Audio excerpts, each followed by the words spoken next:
The Conversation France. Voir du sens là où beaucoup ne voient que des choses. Dans ces mythologies, parues au milieu des années 50, Roland Barthes observait à la loupe le rapport des Français aux steak frites, au catch ou aux jouets en plastique.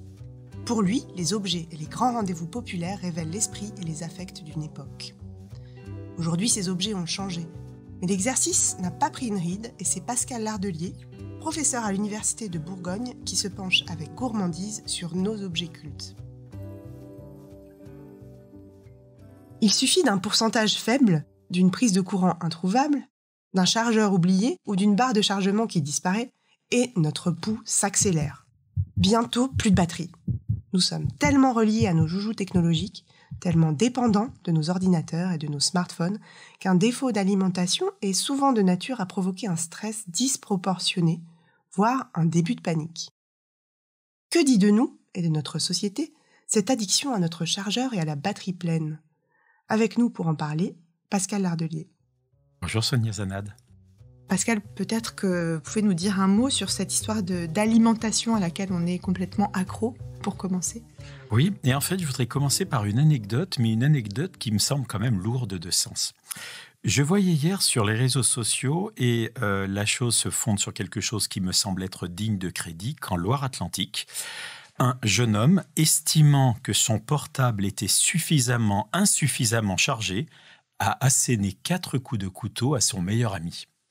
Alors derrière l'extravagance de l'anecdote, on perçoit quand même le stress qui nous gagne, même si là c'est en aucun cas ni justifiable ni excusable, on perçoit le stress qui nous gagne quand effectivement on voit que le niveau de notre batterie de téléphone décroît dangereusement, puis entre en zone rouge. Et c'est vrai que le code chromatique passant du vert au rouge est lui-même tout à fait anxiogène, peut-être à dessein, de manière un petit peu perfide. Et cela nous renvoie effectivement à notre dépendance à ces formidables joujoux technologiques qui organisent la vie avec le monde, le travail, les loisirs et puis aussi accessoirement avec les autres. Et c'est vrai que nous avons oublié, me semble-t-il, que les outils technologiques, les téléphones, les ordinateurs, etc., eh bien, ils se fondent sur une matérialité très concrète. S'il y a bien un mot qui est trompeur, c'est le mot virtuel. Nous serions dans un monde virtuel.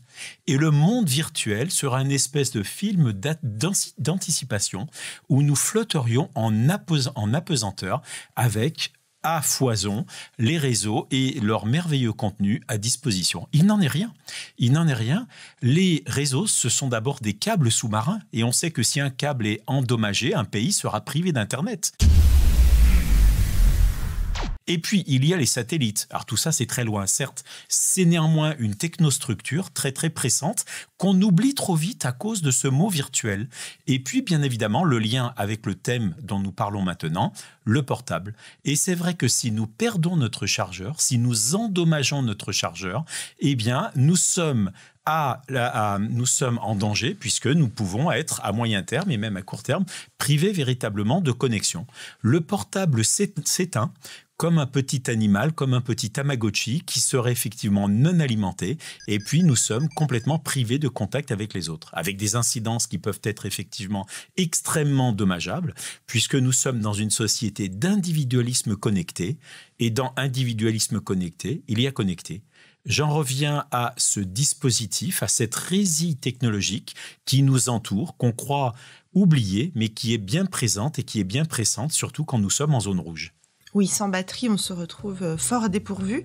Et c'est un peu paradoxal quand on y pense d'être à la fois de vivre dans une société si avancée, technologiquement parlant, et de se retrouver dans des situations de régression très infantilisantes finalement, puisque ça vient réveiller une forme d'impatience qui serait celle des très petits enfants.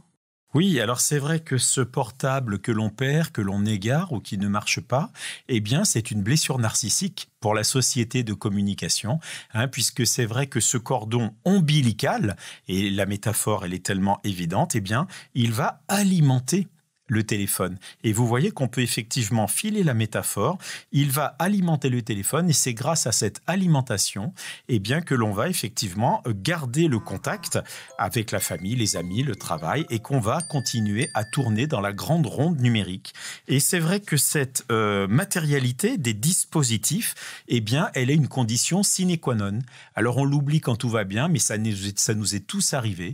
Il n'y a pas une semaine sans qu'on ait égaré le portable, sans qu'en ayant un petit peu trop réseauté dans le train, on se retrouve avec une batterie presque vide. Et puis on va pester contre bien évidemment la prise du TGV qui ne marche pas. Et puis effectivement, c'est un espèce de retour du réel qui fait qu'effectivement, comme le disait Lacan, le réel, c'est quand ça fait mal.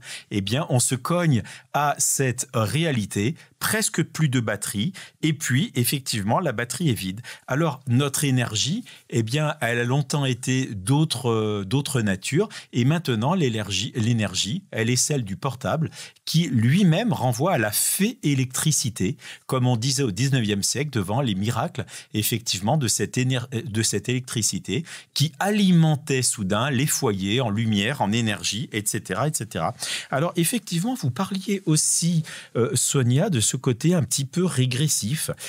C'est vrai que désormais, sans le portable, de moins en moins d'activités sont possibles puisqu'il nous oriente, il nous permet de garder le contact, il nous permet de jouer, il nous permet de draguer, il nous permet de travailler, il nous permet de faire des tas de choses. Mais n'oublions jamais que la vraie condition sine qua non de tout ça, c'est l'alimentation et puis c'est aussi le chargeur et justement ce câble ombilical qui est effectivement quelque chose de quasiment magique. Alors l'énergie maintenant, ce n'est plus le sang, duquel Roland Barthes a fait un texte tellement célèbre, le steak frites et les frites, mais l'énergie, elle est l'énergie de cette électricité, sans laquelle nous sommes perdus, désorientés, et on sait d'ailleurs que le talon d'Achille de nos téléphones, c'est la batterie.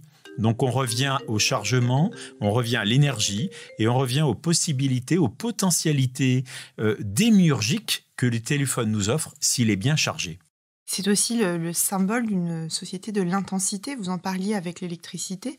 La révolution industrielle, on est dans le prolongement finalement et l'exagération de ce principe. C'est le philosophe Tristan Garcia qui en parle dans son livre sur l'intensité. Donc il y a comme ça l'idée que on peut toujours vivre une vie toujours plus intense au fond, avec une batterie. Peut-être qu'on voudrait une batterie chargée à 200% si c'était possible.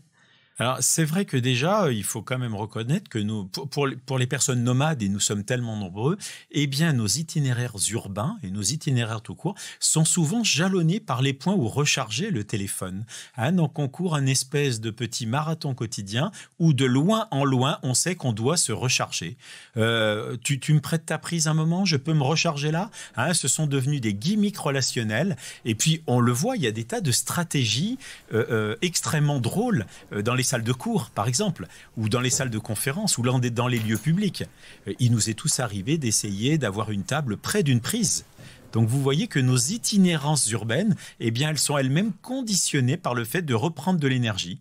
Et c'est assez drôle de se dire qu'effectivement, là où on va manger, là où on va s'alimenter, il faut que notre téléphone s'alimente aussi.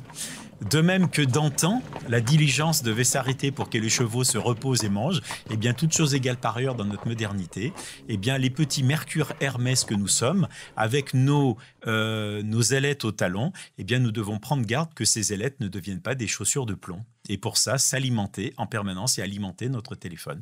Alors, vous avez raison, il y a cet élément d'intensité que le téléphone va nous permettre de vivre. C'est grâce à un téléphone chargé, plein, en bonne santé, pourrait-on presque dire en l'anthropomorphisant, que nous pouvons vivre les vies que nous menons. Et puis, on a tellement pris l'habitude de vivre avec ces portables qu'un problème de connexion ou une batterie vide, c'est effectivement un drame relationnel et un drame social extrêmement important.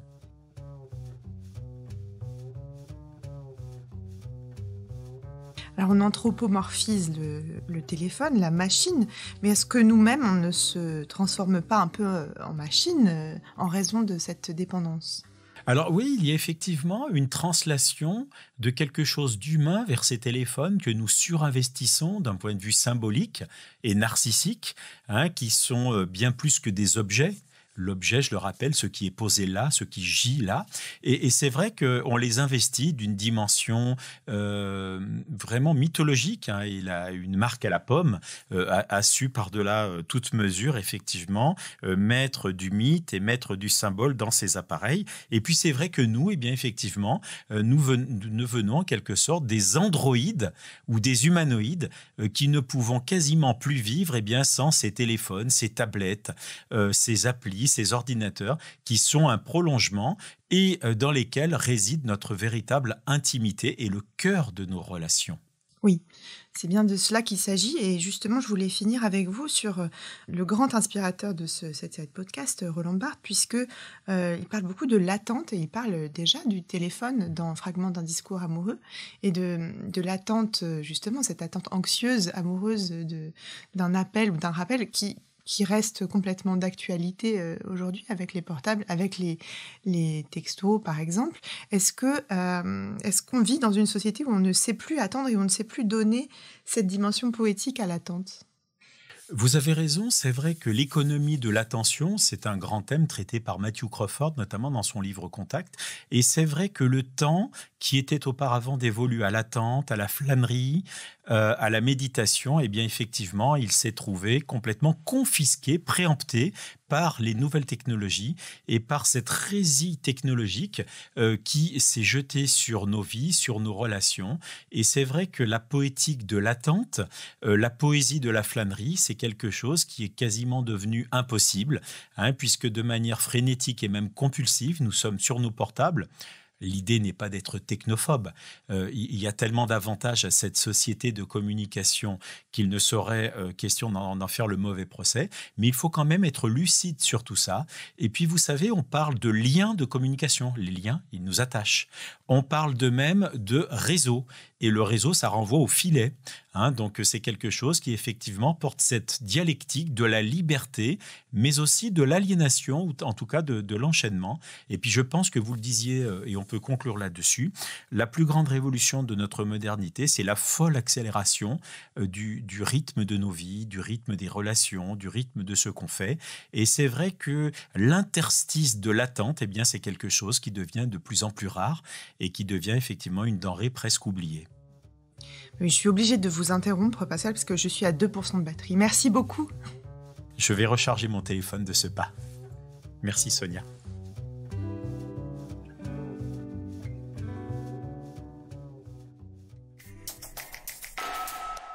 The Conversation France. In Extinso est un podcast de The Conversation. Chaque vendredi, la rédaction donne la parole à la recherche pour mieux comprendre l'actualité. Retrouvez l'ensemble des épisodes d'In Extinso et nos autres séries directement sur theconversation.com dans la rubrique podcast.